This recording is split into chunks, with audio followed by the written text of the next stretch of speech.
Hi guys, I'm going to be talking about books that I don't ever see on the internet. And when I say I don't ever see on the internet, I mean like I don't see anyone saying they were bad books. I don't see anyone saying that they were amazing. I just don't hear about them.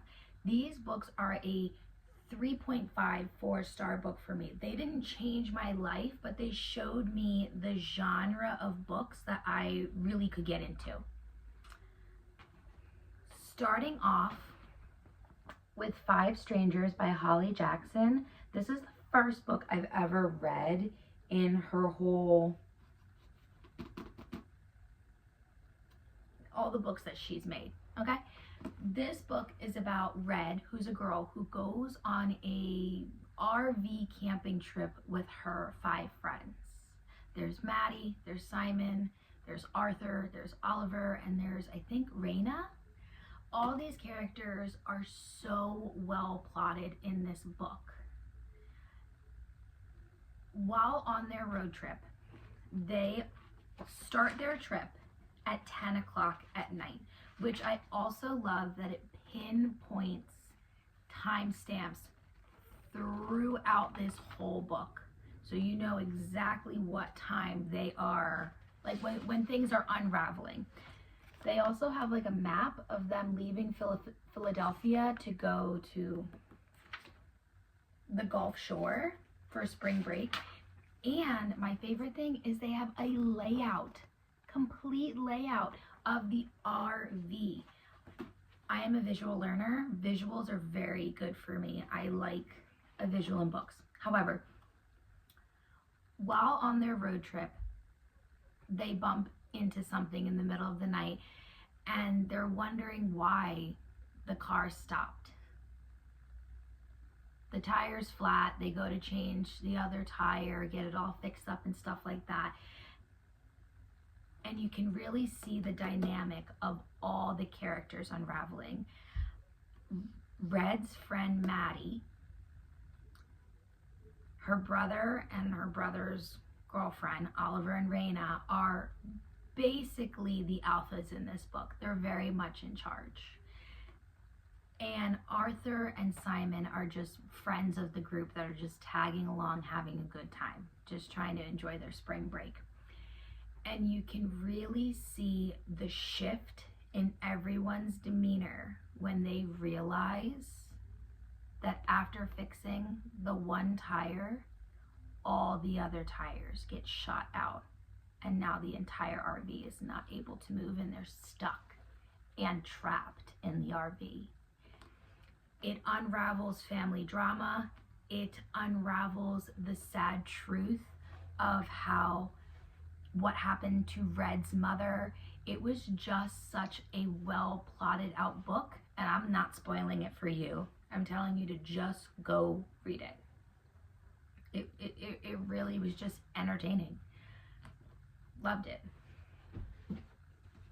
Next, we're starting off with, where's it again?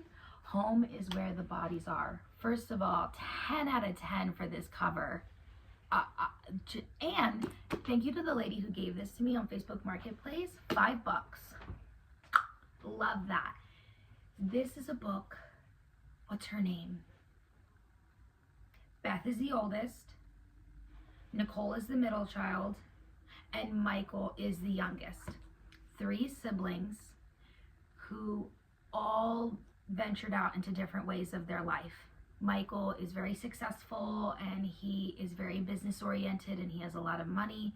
Nicole, sadly, was an artist who went down the path of just drugs and is not recovering very well and is having a hard time overcoming it. Beth has been married, divorced, and is just watching the final moments of her mother dying.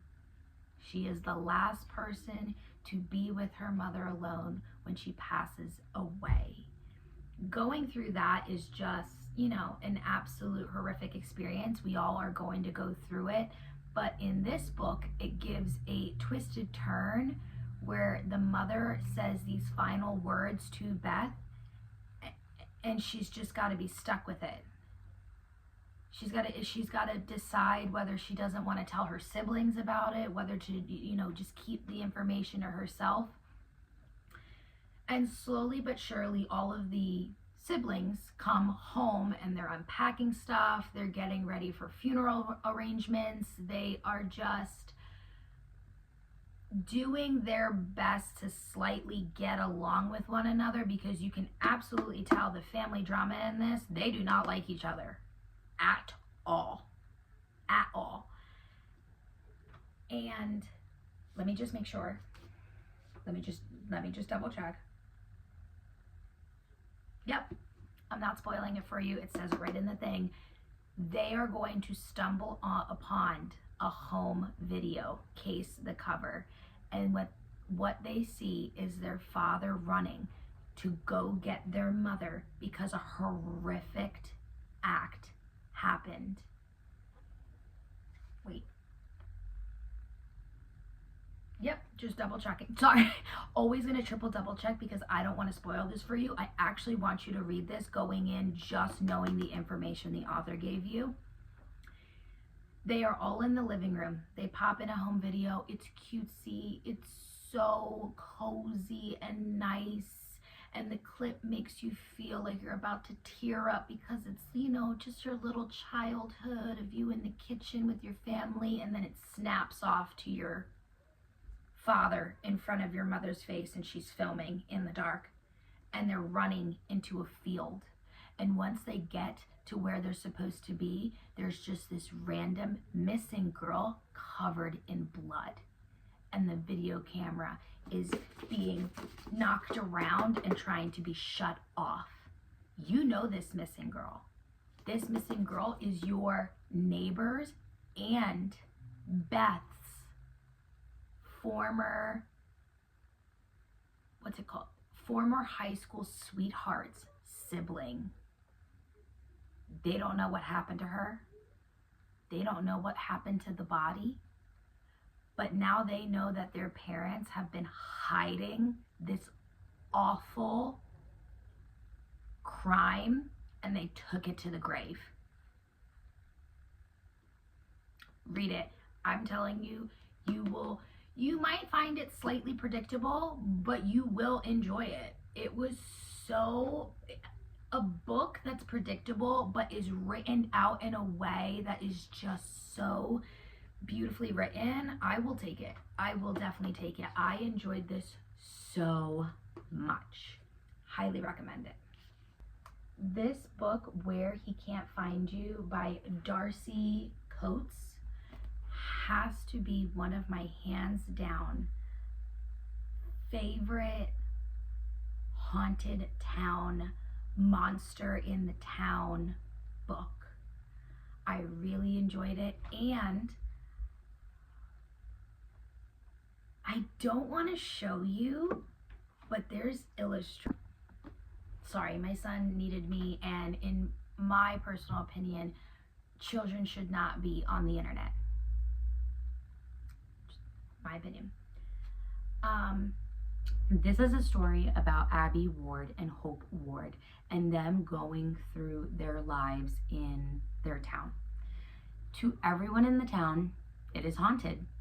To everyone in the town, there is a specific person that they believe is making people vanish and stringing up red string all over the town with the body parts derangedly placed in very unusual, gruesome, creepy ways. Just like I was saying before, there is artwork in this, and I'm not going to show it to you because that's spoiling it, and I would rather you go in this blind and enjoy the illustrations that are all throughout this book. Absolutely enjoyed this story. This story is so captivating because the girls lose their father and they don't have any answers of what happened to him at all. And when they lost their father, their mother has become so inconsolable that you can definitely tell something else has taken over her and they're trying to hide it from everyone in the town. They have a set of rules. Do not be out when it's dark. Don't walk around the town alone, and lock your windows and doors before you go to bed. They stick to these rules pretty well, but for some reason, Abby's sister Hope gets taken, and she does whatever she has to do with a group of her high school friends to find her, because she just can't live with the fact of losing her and her father and technically her mother mentally.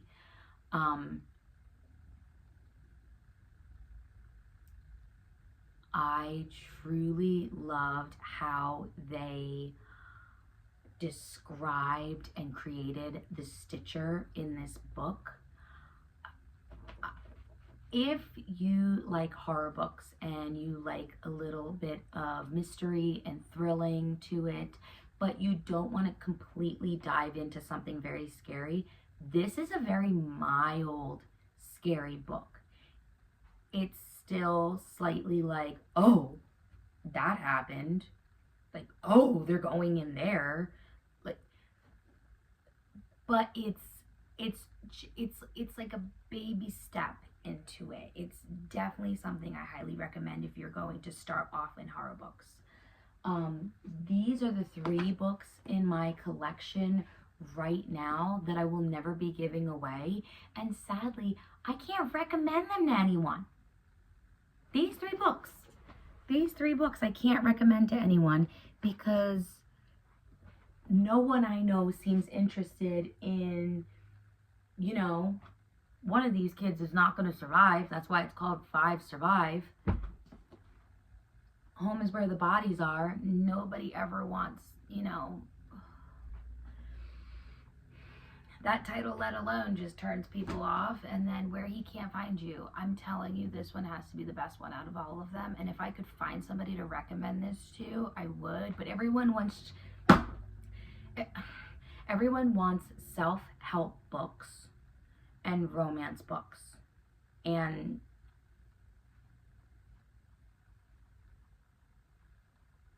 I don't know, a biography. I don't know. Like, nobody wants something gripping and out of their reality. Everyone wants to keep in their reality, and I don't.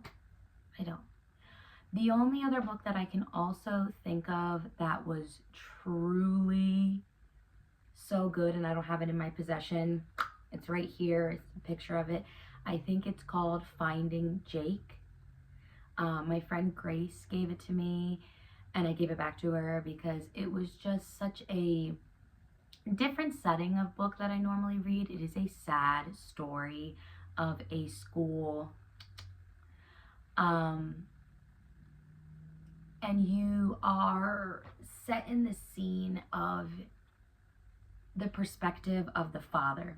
The father meets the mother. They both have kind of the same job careers, but the mother's career is just a little bit more well in the pay raise, and the father chooses to be a stay-at-home dad, which is a little controversial. Not many men do that. In my opinion, I don't see a lot of men do that. And the father goes through the past and present of raising these kids, taking them on mommy, dad dates to go. Oh, sorry, I had to answer that call from my kid's pediatrician. Back to Finding Jake. I was very,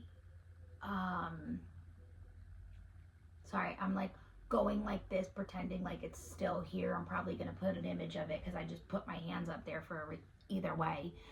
I'm not usually a good person with sad books, but this was a book where I actually really enjoyed seeing the father really trying to balance out how to raise these kids and not make them feel pressured into his own opinion. He really just lets the kids figure out life for themselves, and they turn out to be very well-mannered kids. He has a daughter and a son, and obviously the son is Jake.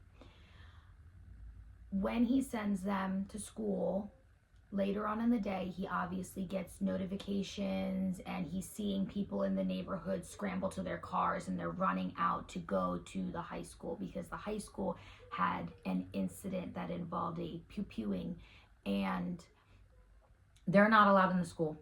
They have to be sent to the church, and they have to sit there and they have to wait.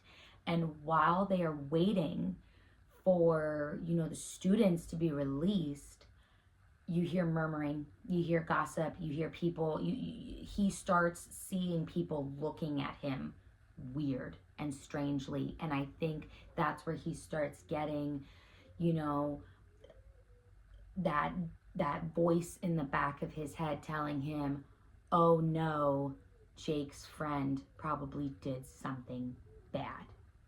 And it just goes off from there because Jake is then missing and nobody can find him, and you just see how the town and people that you used to have your kids play with together completely pick apart your child in front of you and say lies about your own child, and you just have to go through that with your wife and your daughter and the police coming into your home and fully telling you that you have to leave. It was written very beautifully and I really enjoyed it. The ending was kind of confusing to me because I just, I guess the ending was just his way of just coping with it all, but I didn't really care for it, but it was still very beautiful. But I definitely say if you're wanting to cry or feel something, that is a good book. It will be a very bittersweet story to make you feel something. But those are all the four, right? Those are all the 4 books that I have read that never heard of.